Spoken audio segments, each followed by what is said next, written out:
Hari ini aku mau kakak temankan buat daftar ke kampus ya. Ujarnya selepas mengikatkan tali sepatu miliknya.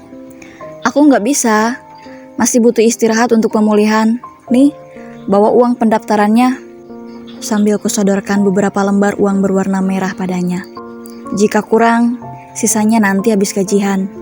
Fahmi tersenyum dan menolaknya dengan halus. Aku ada tabungan kok kak, itu buat pegangan kakak aja. Tapi kata ibu kamu, Udah, gak usah dengerin ibu. Aku juga di sini mau ngambil kelas karyawan, biar bisa sambil kerja juga kayak Kak Rani. Rani yang baru saja keluar dari kamarnya hanya menoleh sambil menggigit goreng tempe yang semula tersedia di atas meja. Ras, aku tinggal dulu ya.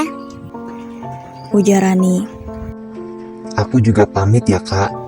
Dua orang itu pergi seiring dengan munculnya mobil seseorang yang tiba-tiba berhenti tepat di depan rumah kontrakan kami. Keluar dari dalamnya Pak Rudi dengan senyum ramah mengangguk ke arahku. Selamat pagi Laras, apa boleh saya...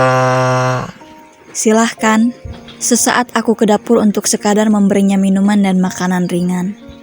Lelaki itu sudah duduk tegap pada kursi di luar ruangan. Sengaja karena aku tak ingin terjadi fitnah yang tak diinginkan. Terlebih lingkungan tempatku tinggal memang kental dalam beragama. Bagaimana kondisinya sekarang?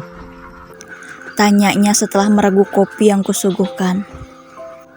Agak baikan, jawabku singkat. Ini saya bawakan sesuatu.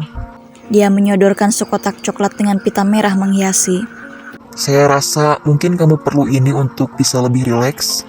Kemasan yang cantik, akan tetapi aku sendiri lupa bagaimana cara mengekspresikan kebahagiaan yang sesungguhnya, selain hanya meraba benda tersebut. Orang-orang bilang coklat cukup baik untuk obat insomnia. Dari mana Bapak tahu? Dia kembali tersenyum. Dari lingkar di mata kamu, saya cukup tahu kalau kamu kurang tidur.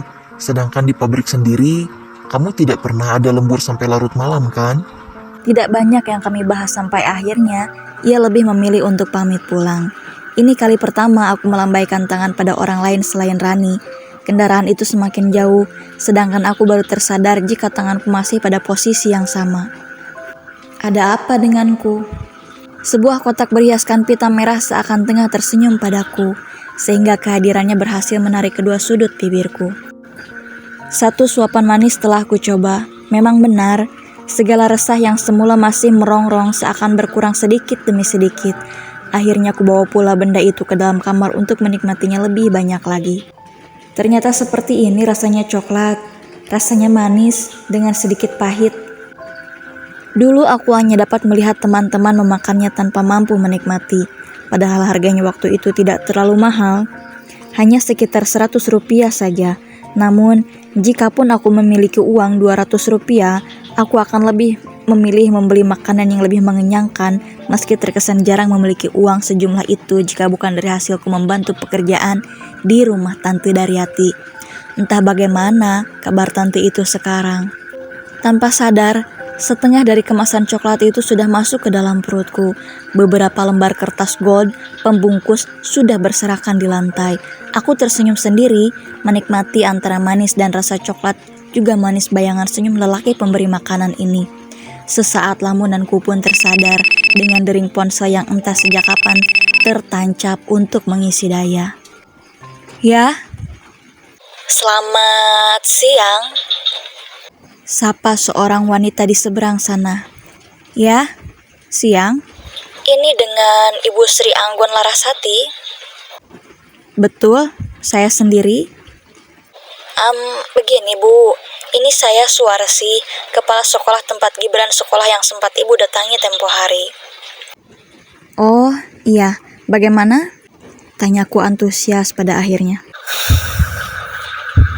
Begini Bu, sebelumnya saya ingin mengabarkan jika Gibran... Ada apa dengan anak saya? Gibran mengalami kecelakaan saat di lingkungan sekolah dan sekarang sedang berada di rumah sakit.